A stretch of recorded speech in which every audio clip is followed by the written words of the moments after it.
All right, Chris, right now we want to get to Utah, where a press conference has just started with an update on Wednesday's assassination of Charlie Kirk. Sheriff's Office and senior investigators at Utah Valley University.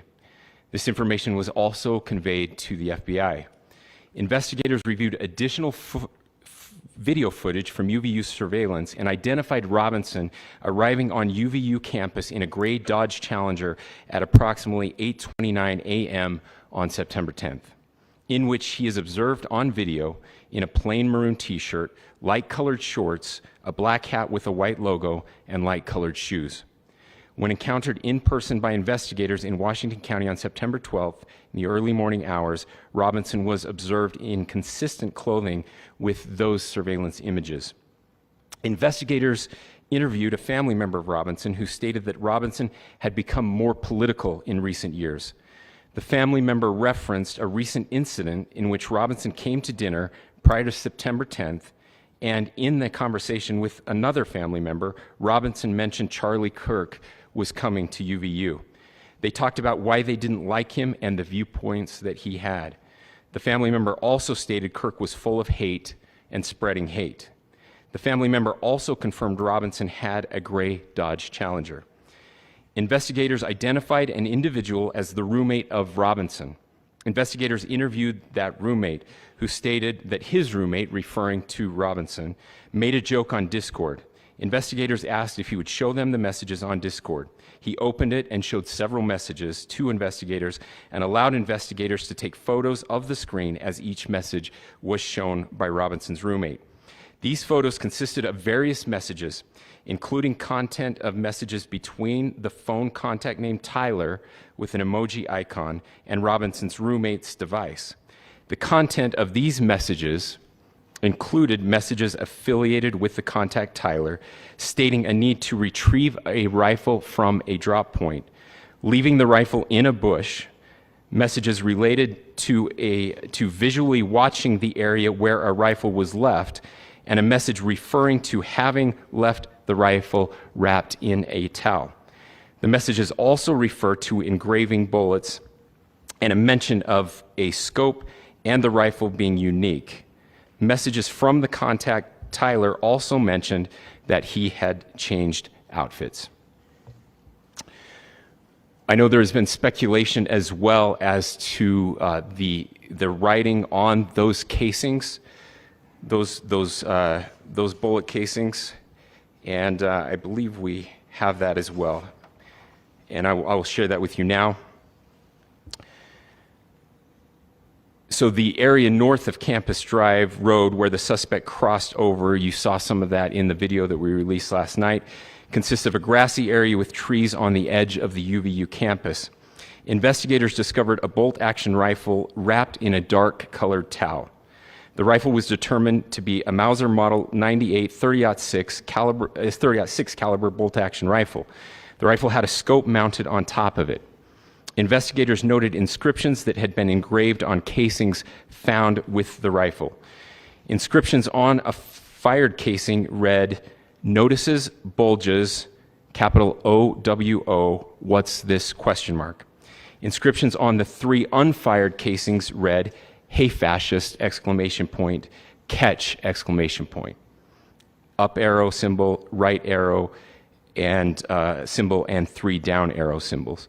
A second unfired casing read, "Oh Bella Chow, Bella Chow, Bella Chow, Chow Chow," and a third unfired casing read, "If you read this, you are gay, LMAO." We are indebted to law enforcement across the state who has worked seamlessly together, local law enforcement, state law enforcement, and our federal partners with the Federal Bureau of Investigation. We're grateful for everyone who worked together in such a short amount of time to find this person and to bring justice.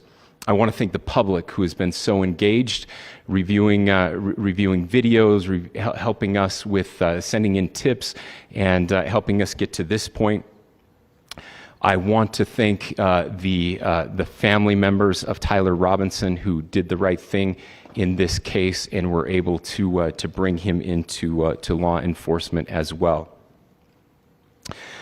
I especially want to thank the family of Charlie Kirk, Erica, Charlie's parents, his children. I want us to be thinking of them as we bring justice in this case. They will be involved in that justice. We will be working very closely with them as we move through this process as well. This is a very sad day for our country, a terrible day for the state of Utah, but I'm grateful that at this moment we have an opportunity to bring closure to this very dark chapter in our nation's history. With that, I will now turn the microphone over to the Director of the FBI, Kash Patel. Thank you, Governor. This is what happens when you let good cops be cops. The FBI and our partners are proud to stand here today together to bring justice to the family of Charlie Kirk and honor his memory. I want to express my deep gratitude to President Trump, the Vice President, and the entire White House who have been so incredibly supportive with both resources and just personally to the FBI as a team. They had our backs the entire way, and I just want to express my gratitude for giving us the resources we need to operate in this space to bring this sort of justice at this sort of speed. In 33 hours, we have made historic progress for Charlie. Governor Cox, our partnership has been absolutely incredible these last few days. Our partnership will endure. Your state and local partners, your sheriffs, your DPS community has been unbelievably impressive in the hardest of times. And a case like this cannot be solved, cannot be brought without partnering with your state and local authorities. The FBI has a certain role to play, and we will play that role, and we will lead out for the federal government. But Governor Cox, we are so grateful for your state partnership that led out on this investigation. A little bit of the timeline. Charlie was shot at 12:23 p.m. on Wednesday. The first FBI agents arrived on scene in 16 minutes with chiefs of police at 12:39 and secured the scene. The FBI immediately launched fixed-wing assets. We utilized these assets to transport personnel, specialty technicians, hostage rescue teams. We also utilized these assets to go back and forth from the East Coast and here in Utah to transport forensic evidence and other evidence that will be analyzed and is being analyzed at our FBI laboratories in Quantico and other laboratories, including the ATF. At my direction, the FBI released the first set of FBI photos of the suspect at 10 a.m. local time on 9/11. Then, shortly thereafter, the FBI reward of $100,000 was released at 10:45 a.m. local. Myself and Deputy Director Bongino arrived on the scene at approximately 5:30 p.m. on 9/11.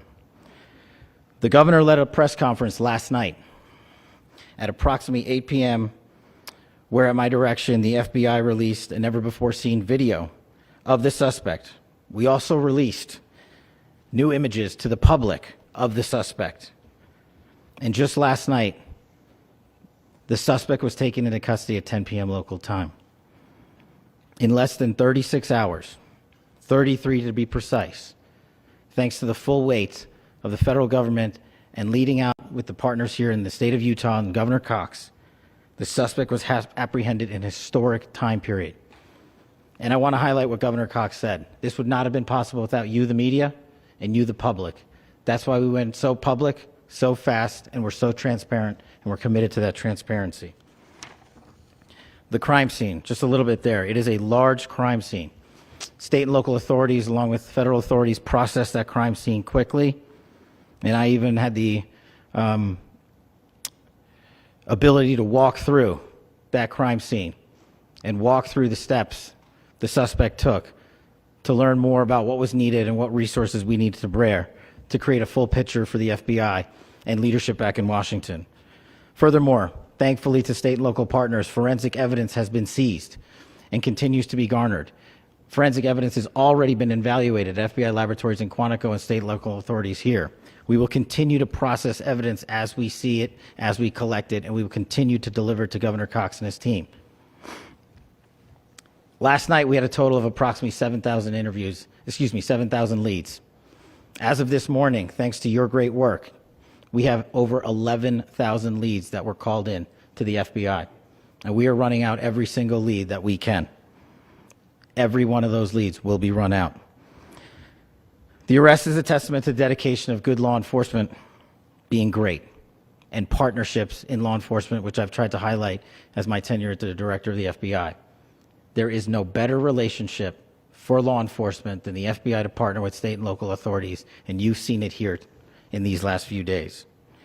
The FBI Salt Lake Field Office, along with our offices in LA, Phoenix, Denver, San Antonio, Las Vegas, Pittsburgh, Buffalo, our headquarters component in Quantico, all participate in the FBI. I want to express my deep gratitude to the employees of the FBI, the men and women, the evidence response team tacticians, the special operators, the agents, the support staff. You have done monumental work in historic time when the public, who had a right to demand such an expeditious solving of an investigation, the FBI answered that call diligently, critically important to our nation, and we delivered. And I'm proud to be their leader, and I'm proud to be the director of the FBI. This is a very much an ongoing investigation, as the governor said, and we will continue to work with state and local authorities to develop the investigation, to provide them the evidence they need for their ongoing prosecutions, and we will be here to answer every call they absolutely have, as long as it takes, for as long as we need to find and apprehend whatever suspects were involved in this crime. Lastly, to my friend Charlie Kirk, rest now, brother. We have the watch, and I'll see you in Valhalla.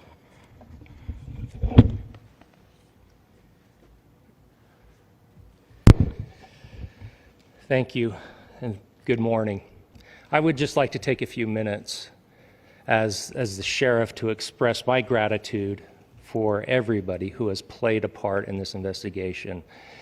As you know, it's been a vast, a complicated, and a very, very fast-paced investigation. You're looking at people standing up here who are running on, if they got an hour's sleep in the last couple of days, they're probably lucky.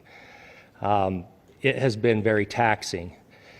It has been so impressive, speaking on behalf of the local law enforcement, to see the cooperation that we've seen in this type of case. Across the state, sheriffs, chiefs, our state partners have stepped up and have come to the call on anything that we needed. Our county chiefs have been phenomenal. Our Utah County Attorney, Jeff Gray, who's standing up here with us, has been phenomenal in leading us through this investigation. I would like to thank the federal government for their resources, their assets. Our local team here, our FBI team, has been extraordinary in helping us work through this and bring this person to justice.